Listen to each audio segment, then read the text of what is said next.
Olá, meus queridos, sejam sempre muito bem-vindos. Sou Karina Carrascosa e agora nós vamos para a 30ª questão da Câmara Municipal de Salvador do ano de 2018 da banca FGV. É uma questão que fala da relação da doença periodontal com a diabetes. Vamos lá!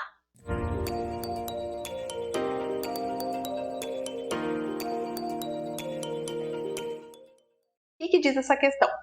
Um quadro clínico clássico comum em um paciente diabético não diagnosticado ou mal controlado é o aparecimento de lesões periodontais específicas causadas pela supressão da função neutrofílica. Esse quadro clínico é caracterizado por alternativa A, gengivite não relacionada ao acúmulo de biofilme, B, gengivite ulcerativa necrosante aguda, C, perda óssea aguda localizada, D, abscessos periodontais e E, necrose papilar.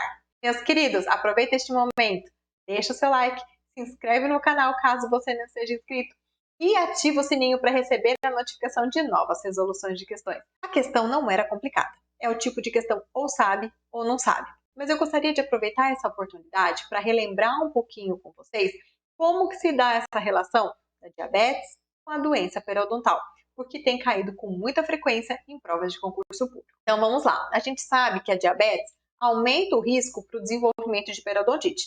E a doença periodontal, por sua vez, afeta negativamente o controle glicêmico dos diabéticos. Agora, o que as provas de concurso vêm pedindo? Por que isso acontece? Quem é o responsável pelo fato da diabetes aumentar a periodontite? E quem é o responsável pelo fato da periodontite afetar negativamente o controle glicêmico dos diabéticos? Vem comigo. A literatura vai falar pra gente que o principal responsável pelo fato da diabetes piorar o quadro de periodontite são os AGEs. São esses colegas aí. A AGEs são os produtos finais da glicosilação avançada. Glicosilação é quando a gente tem adição de glicose nas moléculas de proteína e carboidrato. E os AGEs, eles estão em número aumentado em diabéticos. Então, como que isso acontece? Os AGEs, que são os produtos finais da glicosilação avançada, vão ativar células de defesa no nosso organismo, que são monócitos, macrófagos e células endoteliais. E, por sua vez, vão liberar citocinas pró-inflamatórias e proteases. E essas citocinas pró-inflamatórias e proteases, elas vão causar a destruição dos tecidos de suporte periodontal. As questões não perguntam essa cascata, pelo menos até hoje eu não vi perguntar. Mas eu já vi duas questões, foi da VUNESP, se eu não me engano, perguntando sobre os AGEs. Então, pessoal, o que a gente tem que saber para concurso público aqui? Que os AGEs são os principais responsáveis pelo fato do paciente diabético ter uma piora da doença periodontal. Por outro lado, na doença periodontal, a gente tem a liberação de LPS, que são lipopolissacarídeos, por causa da microbiota que está envolvida nessa doença periodontal.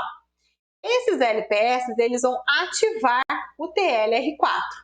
O TLR4 vai ativar a codificação de citocinas pró-inflamatórias, TNF-alfa, que é um dificultador da sinalização da insulina.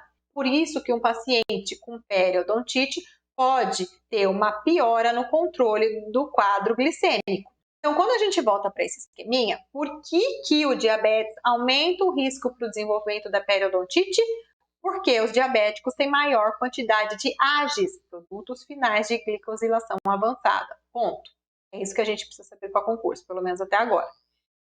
Paciente com periodontite, por que afeta negativamente o controle glicêmico de diabéticos?